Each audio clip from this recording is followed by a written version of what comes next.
اعوذ باللہ من الشیطان الرجیم، بسم اللہ الرحمن الرحیم۔ السلام علیکم۔ جیسے کہ آپ سب جانتے ہیں کہ رمضان شریف کی آمد ہے، تو آج ہم بات کرتے ہیں کہ رمضان کی تیاری کیسے کریں۔ سب سے پہلے ہمیں یہ جاننا چاہیے کہ ہمیں رمضان کی تیاری کیوں کرنی ہے۔ کیا یہ صرف حکم الہی ہے اور روزہ رکھنا ہی صرف رمضان کا مقصد ہے، یا اس میں کوئی ہدایت سے بھرپور حکمت چھپی ہوئی ہے؟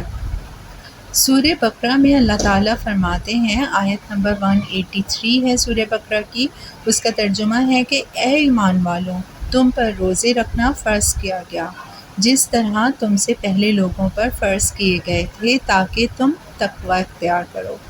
قرآن کی یہ آیت حضرت محمد صلی اللہ علیہ وسلم کے حکم کی تصدیق میں نازل ہوئی تھی۔ یہ تب کی بات ہے جب حضرت محمد صلی اللہ علیہ وسلم مدینہ ہجرت کر کے گئے، سو دیکھا کہ یہود کے ہاں عاشورہ کا بھی روزہ رکھا جاتا ہے، تو آپ صلی اللہ علیہ وسلم نے فرمایا کہ ہم مسلمان اس کے زیادہ مستحق ہیں۔ سو آپ صلی اللہ علیہ وسلم نے ایام بیس یعنی ہر ماہ کے 3 روزے رکھنے کا حکم دیا تھا۔ اسی کی تصدیق میں یہ آیت نازل ہوئی تھی۔ اگلی آیت میں ہی ان ایام کے لیے اللہ تعالیٰ نے ایام معدودت کا لفظ استعمال کیا ہے، یعنی گنتی کے چند دن۔ سورہ بقرہ کی آیت نمبر 184 ہے، اس کا ترجمہ ہے کہ گنتی کے چند ہی دن ہیں، لیکن تم میں سے جو شخص بیمار ہو یا سفر میں ہو تو وہ اور دنوں میں گنتی پوری کر لے، اور اس کی طاقت رکھنے والے فدیہ میں 1 مسکین کو کھانا دے۔ پھر جو شخص نیکی میں سبقت کرے وہ اسی کے لیے بہتر ہے، لیکن تمہارے حق میں بہتر کام روزے رکھنا ہی ہے اگر تم باعلم ہو۔ سو اس سے مراد ایام بیس ہی کے ہیں، یعنی روزے کا کانسیپٹ رمضان پر منحصر نہیں ہے، کچھ اور خاص بات ہے جو رمضان کے مہینے میں چھپی ہوئی ہے۔ رمضان میں ایسی کیا خاص بات ہے؟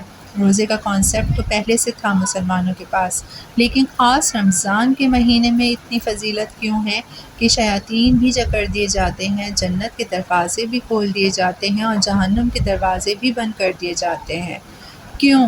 اس کیوں کا جواب اللہ تعالیٰ ایسے دیتے ہیں کہ رمضان کا مہینہ وہ ہے جس میں قرآن اتارا گیا، جو تمام لوگوں کے لیے ہدایت ہے اور جس میں ہدایت کی واضح دلیلیں ہیں، اور فرقان ہے، یعنی حق اور باطل کو ایسے جدا کرنے والی کہ شک کی کوئی گنجائش ہی نہ رہے، سامنے والا یقین کیے بغیر نہ رہ سکے۔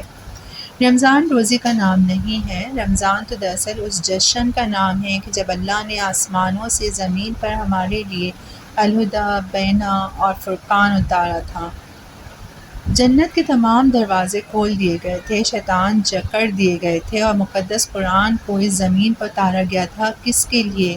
الناس کے لیے۔ اس الناس میں سے جو بھی ہدایت، بینات اور فرقان چاہتا ہے، اور اگر یہ تینوں چیزیں بلا کسی رکاوٹ یعنی شیطان کے وساوس سے بھی آزاد ہو کے حاصل کرنا ہے تو کیا عطا کیا گیا ہے؟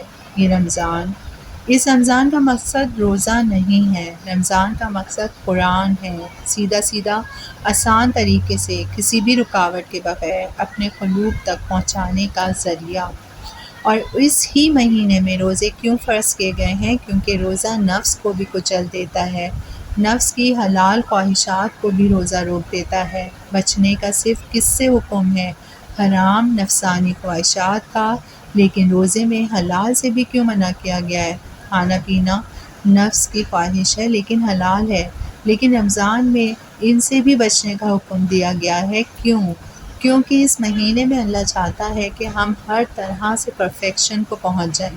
ہم 2 چیزوں کے مجموعے سے مل کر بنے ہیں، نفس اور روح۔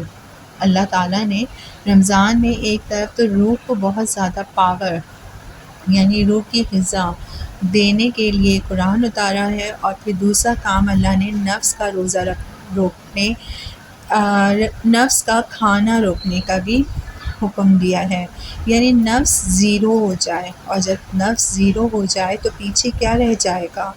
روح، اور وہ روح جس کے پاس مسلسل ہدایت، بینہ اور فرقان کا نزول ہو رہا ہے، تو کیا ایمان کا ہائیسٹ لیول نہیں مل جائے گا؟ تو آئیے ہم بھی مل کر اس رمضان سے زیادہ فائدہ اٹھانے کی کوشش کریں۔ تو ہم نے سب سے پہلا کام کیا کرنا ہے؟ ہم نے اپنے رمضان کے پلان سیٹ کرنے ہیں۔ آپ کا سب سے پہلا پلان کیا ہونا چاہیے؟ وہی جو ہمیں اللہ نے بتایا ہے، قرآن کو سیکھنا آپ کی پریورٹی ہونی چاہیے، کیونکہ اسی مہینے میں قرآن کو سیکھنے اور اس سے واقعی ہدایت اخذ کرنے کے چانسز سب سے زیادہ ہیں۔ اور سب سے بڑی خوشی کی بات تو یہ ہے کہ وہ جو شیطان ہم سے پروکریسٹینیشن اور دوسری طرح کے وسوسے ڈال کر قرآن سے دور کر دیتا ہے، وہ بھی نہیں ہوں گے۔ آپ نے سب سے پہلے ایک ڈائری یا نوٹ بک خریدنی ہے اور اس کے پہلے صفحے پر ایک رمضان روٹین سیٹ کرنی ہے، جس میں سب سے زیادہ فوکس آپ کا قرآن پر ہونا چاہیے۔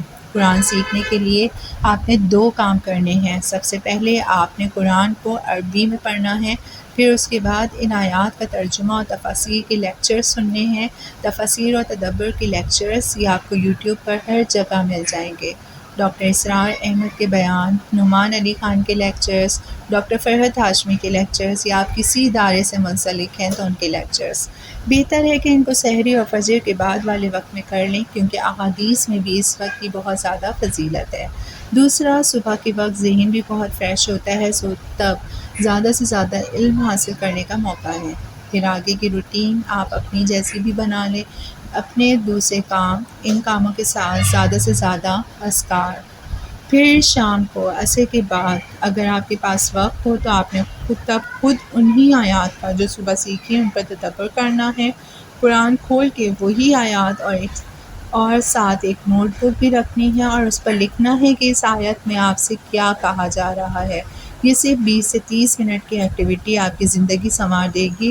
لازمی نہیں ہے کہ آپ پورا قرآن رمضان میں ختم کرنے کی تک و دو میں لگ جائیں۔ آپ اسی روٹین کو بس اپنی عادت بنا لیں اور پھر رمضان کے بعد تک اسے جاری رکھ لیں، اور اسے صرف رمضان نہیں بلکہ اپنی پوری زندگی ہی کی روٹین بنا لیں۔ رمضان کا مہینہ ہمارے پورے سال کی پریکٹس ہی کے لیے تو ہے، اس رمضان آپ کا سب سے بڑا گول قرآن ہونا چاہیے۔ شکریہ۔